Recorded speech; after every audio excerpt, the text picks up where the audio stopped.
बिस्मिल्लाहिर्रहमानिर्रहीम। अस्सलाम वालेकुम। चौधरी परवेज इलाही ने एतमाद का वोट लिया तो उसके बाद पीटीआई के हौसले मजीद बुलंद हो गए और उनको सियासी मैदान में अपनी ताकत का अंदाजा भी हो चुका है।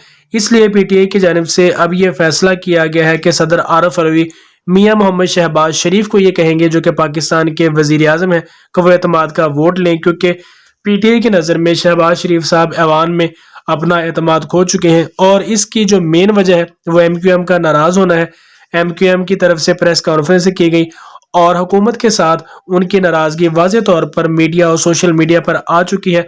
एमक्यूएम के तीनों धड़े एक साथ हो चुके हैं और ये बात जो एमक्यूएम नाराज हुई है हुकूमत से, नून लीग और पीडीएम के हक में जाती दिखाई नहीं दे रही। इसलिए इमरान खान ने यह फैसला किया है कि सदर आरिफ अलवी मियां शहबाज शरीफ को कहें कि वो एतमाद का वोट लें और उसके बाद ही वो वजीर आजम बरकरार रह सकते हैं। तो सूरत हाल इंतहाई दिलचस्प है।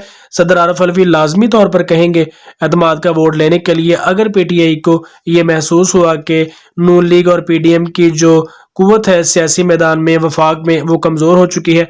अगर एमक्यूएम किसी तरफ बात को नहीं लगाती हुकूमत के साथ मिलकर तो एमक्यूएम लाजमी तौर पर एतमाद का वोट शहबाज शरीफ को नहीं देगी और अगर एतमाद का वोट शहबाज शरीफ को एमक्यूएम ने ना दिया तो वजीर आजम नहीं रह सकेंगे मियां मोहम्मद शहबाज शरीफ। अब देखना यह है कि आरिफ अलवी साहब कब कहते हैं। इमरान खान जब भी उन्हें इशारा देंगे तो वो लाजमी तौर पर शहबाज शरीफ को कहेंगे कि एतमाद का वोट लें, वरना फिर वजारत उज़्मा से उन्हें हाथ धोना भी पड़ सकता है।